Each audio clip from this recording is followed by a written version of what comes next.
Throughout this lesson, we are going to investigate temperature and demonstrate its importance to meteorology.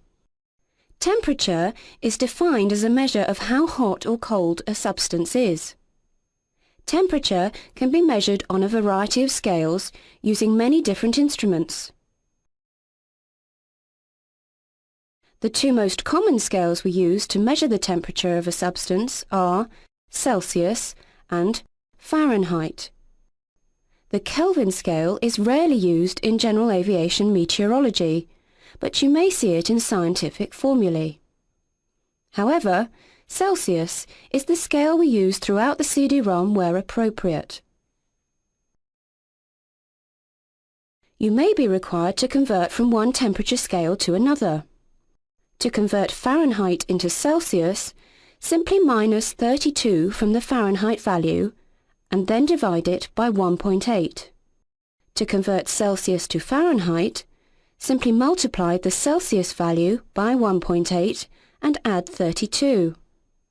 Alternatively, there is a conversion scale for Fahrenheit and Celsius on your flight navigation computer. To convert Celsius into Kelvin, simply add 273. Temperature is measured using a thermometer. In meteorology, thermometers are usually housed in a Stevenson screen, giving a standard exposure to the atmosphere. However, there are many different types of thermometer. The one shown here is a thermograph. Similar to the barograph, it records temperature over time using a rotating drum. For measuring the variation of temperature through the atmosphere, meteorologists use satellite imaging, radiosonde balloonescence, and aircraft reports. All of these have their advantages and disadvantages. Let's now consider the practical implications of temperature in the atmosphere. Energy from the sun, or solar radiation as it is called, has a short wavelength, around 0.15 to 4 microns to be precise. The Earth's atmosphere is almost totally transparent to this incoming shortwave radiation. The incoming energy passes through the atmosphere with little effect. Only when solar radiation encounters clouds or reaches the Earth's surface does it have an impact. Clouds will reflect part of the incoming energy backwards, possibly out to space again. The rest will continue to the Earth's surface. In clear weather, around 85% of the Sun's original energy will reach the Earth's surface.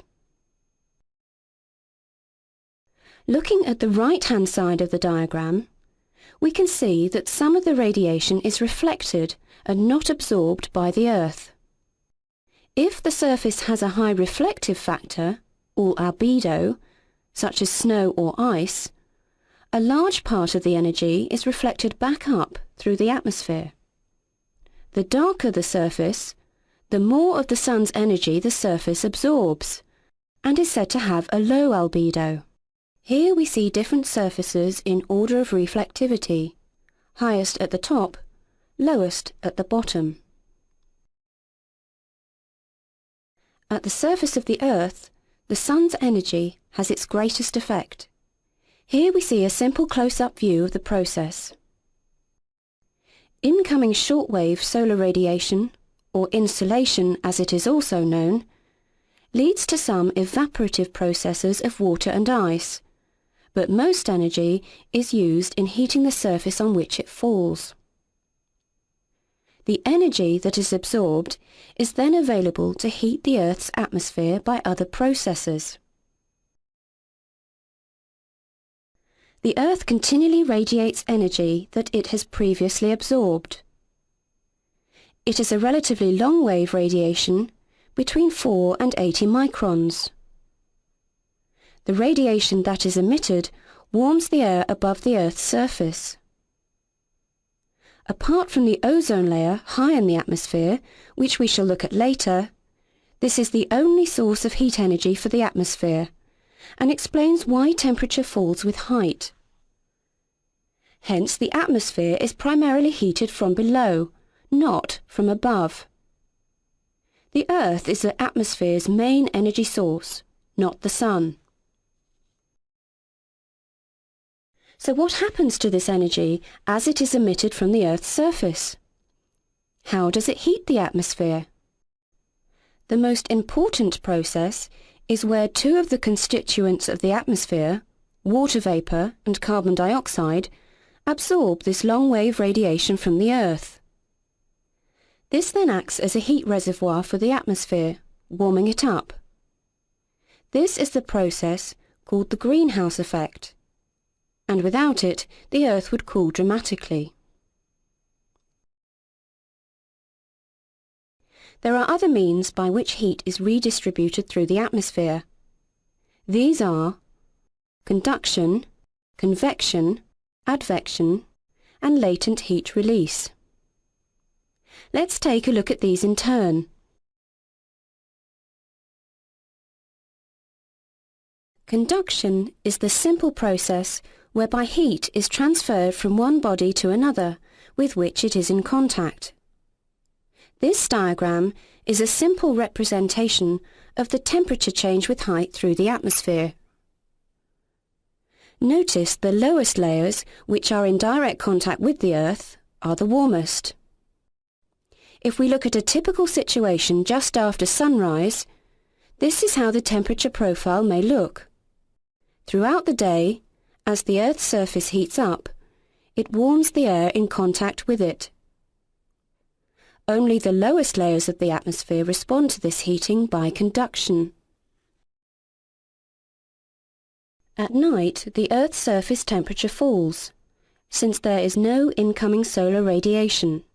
Via conduction, the Earth cools the air just above it. Here we see the cooling process and how the lowest layers of the atmosphere respond. This is why a surface temperature inversion can form. Because air is a poor conductor of heat energy, the air at higher levels retains its heat. The air cools at the surface, and this cooling spreads slowly upwards by conduction.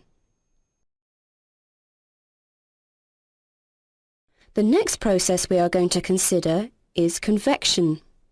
Convection is simply the way in which warmer, less dense air rises.